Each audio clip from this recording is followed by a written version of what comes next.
Hello అందరికీ, welcome to Vinni's cook book. ఈరోజు ఒక క్విక్ కుక్కర్ రెసిపీ చూసేద్దామండి. మష్రూమ్ బిర్యానీ లంచ్ బాక్సెస్లోకైనా లేకపోతే స్కూల్కి తొందరగా మనం ప్రిపేర్ చేయాలన్నా ఇది చాలా క్విక్ అండ్ ఈజీ రెసిపీ. ఇక్కడ నేను 250 grams ఆఫ్ మష్రూమ్స్ తీసుకున్నాను. దాన్ని పెద్ద పెద్ద ముక్కలుగా స్లిట్ చేసుకున్నాను. ఒక 4 గ్రీన్ చిల్లీస్ తీసుకున్నానండి. దీన్ని అన్ని మ్యారినేట్ చేయడానికి ఒక బౌల్లోకి వేసుకున్నాను. ఇక్కడ పసుపు యాడ్ చేస్తున్నాను, ఒక 1/2 టేబుల్ స్పూన్. ఒక 1 టేబుల్ స్పూన్ అనుకోండి ఉప్పు. ఇక్కడ మీరు తగినంత యూస్ చేయండి. ఇక్కడ 2 టేబుల్ స్పూన్స్ యూస్ చేస్తున్నాను కారం. కొంచెం కారంగానే ఉంటే బాగుంటుందండి ఈ బిర్యానీ. మనం ఆల్రెడీ ఒక 4 గ్రీన్ చిల్లీస్ తీసుకున్నాం కదా. తర్వాత ఇక్కడ కర్డ్ యాడ్ చేశాను 1 కప్. తర్వాత కొత్తిమీర అండ్ పుదీనా యాడ్ చేశాను. ఇక్కడ 1 tablespoon ginger garlic paste, ఒక 1.5 teaspoon garam masala add చేశాను. Jeera powder, coriander powder 1 teaspoon add చేశాను.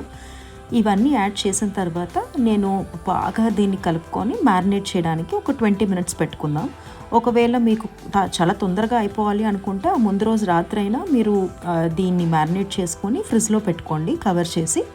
ఆ పక్క రోజు డైరెక్ట్గా మనం ప్రాసెస్ స్టార్ట్ చేసేసేయచ్చు. మష్రూమ్స్ చాలా rich source of vitamin D అండి, అండ్ ఆల్సో కొలెస్ట్రాల్ కూడా రెడ్యూస్ చేయడానికి చాలా హెల్ప్ చేస్తుంది. So it's very good. మీరు ట్రై చేయండి recipe, you will like it. ఇక్కడ నేను ఒక 3 to 4 tablespoons of oil use చేస్తున్నాను. దాంట్లో బిర్యానీ స్పైసెస్ అన్నీ వేసుకున్నాను, బ్లాక్ కార్డమమ్, బే లీఫ్ అన్నీ. తర్వాత ఆనియన్స్ లైట్గా స్లిట్ చేసి ఆనియన్స్ కూడా వేసుకున్నాను. దీన్ని ఇప్పుడు కొంచెం లైట్ బ్రౌన్ వచ్చేంత వరకు ఫ్రై చేసిన తర్వాత కొంచెం టొమాటోస్ యాడ్ చేస్తాను. ఒక 2 టొమాటోస్ తీసుకున్నాను, స్లైట్గా పొడుగ్గా తరుక్కున్నాను. ఆ టొమాటోస్ కూడా యాడ్ చేసిన తర్వాత దీన్ని బాగా వేయించుదాం.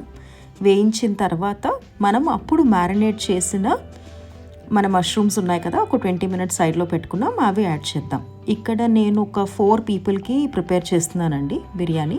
సో 2 cups ఆఫ్ రైస్ తీసుకున్నాను and 4 cups of water use చేస్తున్నాను. దీనికి వాటర్ ఏం నేను కంటెంట్ డిక్రీజ్ చేయట్లేదు, ఎందుకంటే మష్రూమ్స్ కొంచెం వాటర్ పీల్చుకుంటాయి. సో ఇలా కొంచెం బాగా 5 minutes కుక్ చేసిన తర్వాత ఆయిల్ కొంచెం యూజ్ అవుతుంది.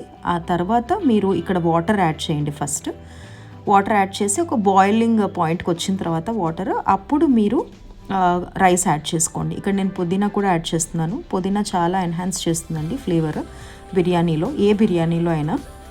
సో ఇంకొంచెం పుదీనా యాడ్ చేశాను, కుక్ చేస్తున్నాను. కొంచెం వాటర్ ఇక్కడ చూసారా ఎలా బాయిల్ అవుతుందో, అక్కడ నేను రైస్ యాడ్ చేస్తున్నాను అనమాట. ఇది కొంచెం ఉడకనివ్వండి రైస్. అప్పుడు మీరు కుక్కర్ విజిల్ పెట్టేసుకోండి. మీడియం టు హై ఫ్లేమ్ పెట్టుకొని 2 whistles రానివ్వండి.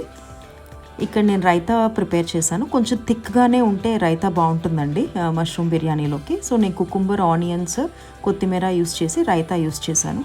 సో ఎండాకాలం కూడా వచ్చేసింది కదా, ఎండలు అయితే స్టార్ట్ అయిపోయాయి. అందుకని కొంచెం మంచిగా పుచ్చకాయలు కూడా బాగా దొరుకుతున్నాయి ఇక్కడ.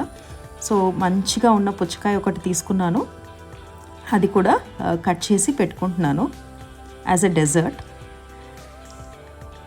ఓకే, చూసారా ఎంత బాగుందో ఈ పుచ్చకాయ. చాలా స్వీట్గా ఉండిందండి, చాలా అంటే చాలా స్వీట్గా ఉండింది. సో లో ఇన్ క్యాలరీస్. ఆ స్వీట్ టూత్ ఉన్న వాళ్ళకి పుచ్చకాయ ఈజ్ బెస్ట్ ఆప్షన్ అనిపించింది, అంత స్వీట్గా ఉండింది. సో నా బిర్యానీ కూడా ప్రిపేర్ అయిపోయింది. చూసారా ఎంత పొడి పొడిగా వచ్చిందో, ఎక్కడ స్టిక్కీగా అయితే లేదు రైస్. నేనేం బాస్మతి రైస్ యూస్ చేయలేదు, నార్మల్ రైసే యూస్ చేశాను. సో ప్లేటింగ్కి రెడీ అయిపోయింది. సో హార్డ్లీ మ్యారినేట్ చేసి పెట్టుకుంటే మనకు ఒక 10 minutesలో అయిపోతుందండి ఈ ప్రాసెస్. ఈ వీడియో మీకు నచ్చినట్టయితే లైక్ చేయండి, షేర్ చేయండి, సబ్స్క్రైబ్ చేయండి. బాయ్ మరి.